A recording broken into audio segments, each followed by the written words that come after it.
Hello friends, simply উর্মিতে আপনাদের সকলকে স্বাগত রইল। আশা করি আপনারা সকলেই খুব ভালো আছেন।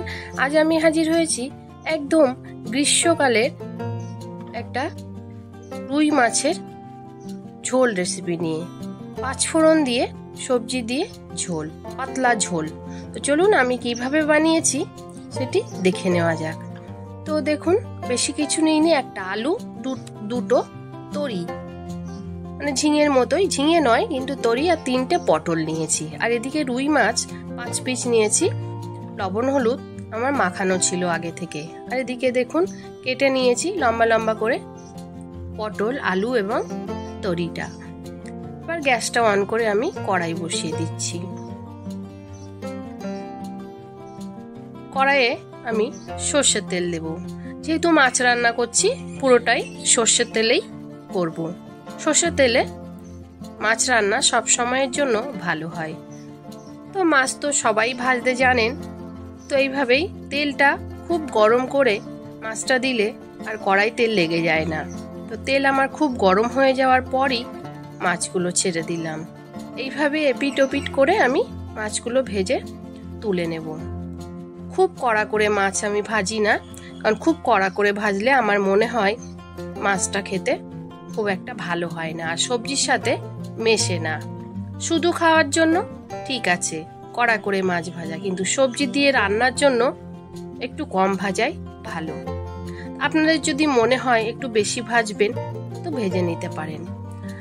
আর দেখুন ওই তেলেই পটলগুলো দিয়ে দিলাম। পটলগুলো কিন্তু আমি একটু অন্যরকম কেটেছি, পুরো দুফালি করিনি, তো তিরছা করে দুফালি করেছি। আর আলুগুলো দিয়ে এই পটল আলুটা ভেজে নেব। এখন আমি লবণ ব্যবহার করব না। দেখুন পটল আলুটা ভাজা হয়ে গেছে। এবার আমি এগুলোকে তুলে নেব। এই পটলগুলো ভেজে নিলে মানে এর সেন্টটা দুর্দান্ত আসে। আপনারা চাইলে একেবারেও বানাতে পারেন, কিন্তু এইভাবে একবার বানিয়ে দেখুন, দুর্দান্ত লাগবে। আর মশলা তো নামমাত্র মশলা দিয়েই আমি বানিয়েছি, দেখতে থাকুন। এবার ওই তেলেই আবার একটু সর্ষের তেল দিয়ে দিলাম। দিয়ে এতে তেলটা গরম হলেই দিয়ে দেব 1 টিস্পুন পরিমাণে পাঁচফোড়ন।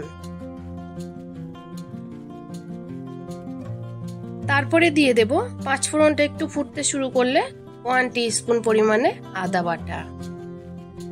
এই আদা বাটাটা এই তেলে খুব ভালোভাবে ভেজে নিতে হবে। ভালো করে ভেজে নেওয়ার পর এবার দিয়ে দিচ্ছি 3টে কাঁচা লঙ্কা চেরা, আর তরিগুলো দিয়ে দিলাম। যেহেতু তরিগুলো আমি আগে ভেজে নিইনি, ওই কারণে এখনই তরিগুলো দিয়ে দিলাম। তরি দিয়ে একটু নেড়ে চেড়ে নেব।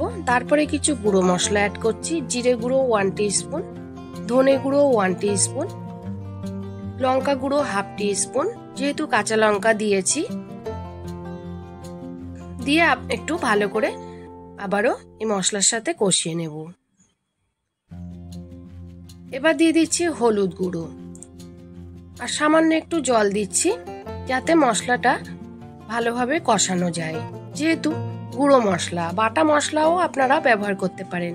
এবার একটু কষিয়ে নিয়ে তারপরে ভাজা আলু এবং পটল দিয়ে দিলাম। দিয়ে এই একসাথে খুব ভালোভাবে কষিয়ে নেব।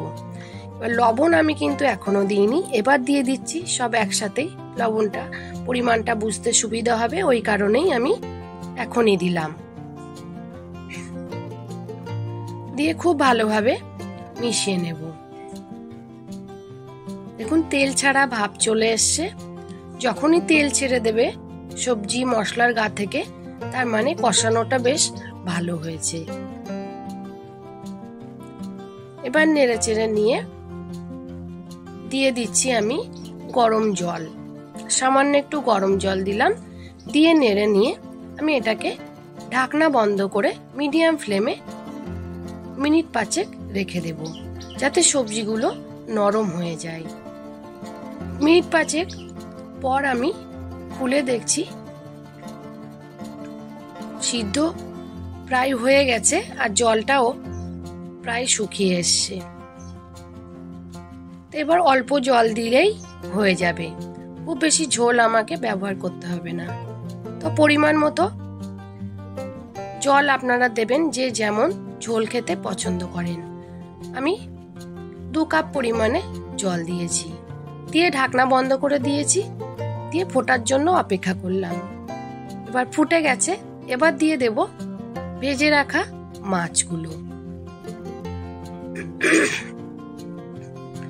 মাছগুলো দিয়ে একটু ঝোলের মধ্যে ডুবিয়ে দেব। এটা রুই, কাতলা যে কোনো মাছ দিয়ে আপনারা করতে পারেন। এবার ঢাকনা বন্ধ করে মিনিট 5 রান্না করে নেব। যেহেতু সবজি আগে সিদ্ধ করা আছে, এবার মাছ দিয়ে ফুটিয়ে নিয়েছি। রান্না প্রায় আমার হয়ে গেছে।